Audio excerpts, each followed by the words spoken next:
მართალი გითხრათ, დასაწყისი რო დავიწყეთ სეზონი, არავის ეგონა რომ აქამდე მივიდოდით და განასვლას მოვახერხებდით ფორდეროში. ძალიან გაგვიჭირდა დასაწყისი რთული იყო, მიუხედავად იმისა, რომ ბევრი ცვლილება მოხდა, ძმელი გაუშვეს, მენეჯერი გაუშვეს, პრეზიდენტი იყო შესული, რომ ჩავედი უკვე. მოკლედ არ ველოდებოდით ამას, მაგრამ მოხდა საოცრება და გავძვერით და გადავედით მართლა საოცრება მოხდა. არ ვიყავით წელს ასპასთვის რა. მონდემარსთან შორს თამაშობდა 94-ში როცა იყო ეგ გუნდი პირველი წელი იყო ჩემი მან ჩასვლის და თან ვიყავი +19 წლის და ანუ ესპუარის ასაკი იყო და ესპუარებში მიწევა ძალიან ბევრი თამაშია. სულ მომიწია ორი თამაში 94-ში თამაშის, ანუ ერთი კასტრის წინააღმდეგ და მეორე მონპელიეს წინააღმდეგ. ანუ ბევრი არ ქონია რა, ბევრი შეაძლებლობა რომ ბევრი თამაშები არ ქონია ანუ 94-ში ჩატარებული. ეხლა იმედია რომ ბევრი თამაშები მომეცემა და რა ვიცი, გამოვაჩენ ყველაფერს რაც შემეძლია. ეს იყო ჩემი პირველი ქვეყნის ჩემპიონატის მოგება. რა თქმა უნდა, უმაღლესი ტიტული არის ქვეყნის ჩემპიონატში. თავისთავად თვითონ გუნდისთვისაც ძალიან კარგი იყო, იმიტომ რომ სიმართლე გითხრათ, არავინ არ მოველოდით თვითონ მოთამაშეებიც. ნუ სურვილი გქონდა, გვინდოდა, მაგრამ არავინ არ მოველოდით. თან მით უმეტეს რაღაც ბოლო 6 წლის განმავლობაში ცოტა ჩავარდნა ქონდა კლუბს და წელს შარშანდელი წლიდან დავიწყეთ და ნუ წელს გავაკეთეთ ის რისი გაკეთებაც ალბათ ყველა გუნდს უნდა გავხდით ჩემპიონები და მოვიპოვეთ ეს ტიტული და მეც ნუ ჩემ პირად კარიერაში, ჩემ პირად მიღწევებში ნუ პირველი მოგება იყო ქვეყნის ჩემპიონატის და საკმაოდ წარმატებული წელი იყო ასე ვთქვათ. შარშანდელთან შედარებით წელს უფრო მეტი თამაში ვითამაშე ქვეყნებში. თან ისეთი თამაშები ვითამაშე, რომ ისე მომიწია, რომ ბონუს ველოები დავდი და ალბათ ყველა დაახარა და ფინალში ისეთი ჩემგან ისეთი რაღაც დაინახეს, რომ ალბათ მომავალ წლებში უფრო მენდობიან და ჩემთვის უპირატესი არის რა თქმა უნდა პირველ ნომერზე თამაში, მაგრამ ეხლა რომ ჭორნელები რო გეტყვიან, რომ მეორე პოზიციაზეც უნდა ითამაშო, ჩვენგან პრობლემა არ იქნება. არის მაქსიმალურად მე ჩემი გამოცდილებით გასკომა გადათებული ნაკრების მაქსიმალურად შევეცდები იმას რომ ვიყო უმაღლეს დონეზე ჩემი ფორმის რომ ჩემი წვლილი შევიტანო კიდევ ნაკრების წინსვლაში რა. პირველ რიგში მთლიან გუნდზე ვილაპარაკ, ანუ ხაის მოთამაშეებზე, ანუ რაც მე ნაკრებში მოხვდი, რაღაც მესამე წელი არის, მაქედან მოყოლებული, ანუ ყოველ თამაში ვცდილობთ, რომ ანუ სხვადასხვა გავუტოდეთ და გავუთანამდეთ, ანუ სხვადასხვა როგორც უპირატესობებს აკეთებდა ყოველთვის, ისე გვინდა რომ ანუ ხაის მოთამაშეებიც ეგრე გამოჩნდეთ და გავუთანამდეთ სხვადასხვა მოთამაშეებზე, შერკინების მოთამაშეებს და სოფლიოზეც ალბათ კი არა დარწმუნებული ვარ, რომ ყველა ხაის მოთამაშე ეგრე იქნება და უფრო ვიქნები და შერკინება და ხაის მოთამაშეები ერთად ვითამაშებ და კარგად ვითამაშებ და რა ვიცი. სოფლიო იქნება, რა თქმა უნდა თუ მოხდა ნაკრების შემადგენლობაში. რავი, ალბათ მე ესე ვფიქრობ, რომ ჩვენ საქმეს ვუწევთ სოფლიო ჩემპიონატზე.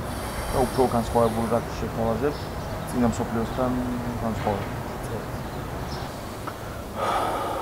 ალბათ პირველ რიგში მე მგონი დამერწმუნება ყველანი და დამეთანხმება რომ თითოეული მოთამაშის ბურჯიდან დაწყებული უკანა ხაზის ჩათვლით პირველ რიგში ვეცდებით, როგორც მინგომ თქვა, რომ საერთო შედეგი ვაჩვენოთ უმაღლესი გუნდისთვის, ნაკრებისთვის, ქვეყნისთვის და შემდეგ უკვე ყოველი პოზიცია, ყოველი მოთამაშე შეეცდება ინდივიდუალურად დაამტკიცოს თავისი სიძლიერე, თუ ეს შეგვიძლია, ნუ გავაკეთოთ ის ყველაფერი საუკეთესო, გქონდეს ის ყველაფერი საუკეთესო, რითიც მოთამაშე ფასობს, რითიც კონკრეტულად თავისი ადგილი მოთამაშის თავისი პოსტი ასე ვთქვათ ფასობს და რა ვიცი, ახლა ადვილი არ არის, იმიტომ რომ სოფლიოს მასშტაბით ძალიან მარტო საქართველოში არა, ძალიან ბევრი კარგი მორაგბია, კარგი პირველი ხაზი და კარგი ბურჯიც.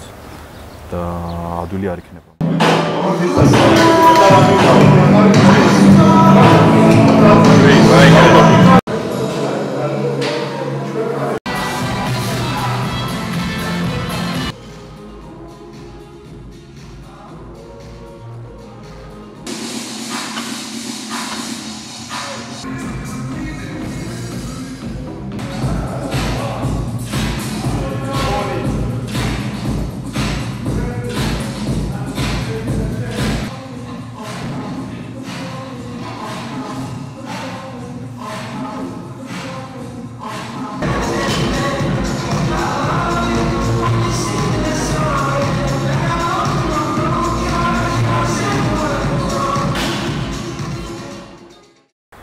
So far, coming to the end of the first section of the strength and conditioning, the team is in good, I suppose, good physical condition now. The boys are in good spirits as well. They're training hard, and I think all the coaches are satisfied with the progress that Georgia has made so far. All of what we're doing at the moment does improve physical fitness, mental fitness, and a word that Kelvin is using a lot is resilience. When you're under pressure in a match, if you are to achieve, you have to be very resilient. And the training is difficult in both mental and physical, and then it has extra pressure at the end of most sessions. So that improves resilience. And if we can be very resilient against Tonga, against Argentina, New Zealand and Namibia, we will have a very good World Cup. I think if you go back to the November internationals, so we played Tonga, we played Ireland and we played Japan. Our best performance obviously was against Japan, and in that game we had a balanced performance by our team.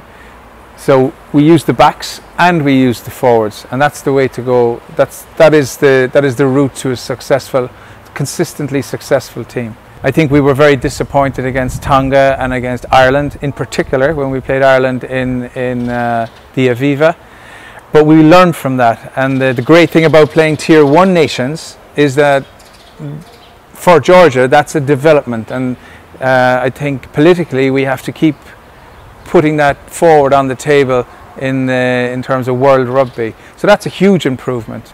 On the other side, we have to develop, in my opinion, the ability to trust the backs and to trust the forwards at the right time. So trust the team process, not just rely on our forwards, because that just, you won't survive, especially against Tier 1 nations. Specifically in relation to the backs, I've seen a huge growth in confidence there as well. Technically, the players now that Georgia are producing through the clubs and through the academy are much better, much more competent in relation to the basic skills: catch, pass, tackle and kick. Now in terms of the international backs that we have, the boys that will be going to the World Cup, those players also have good game management, which is top priority for top players.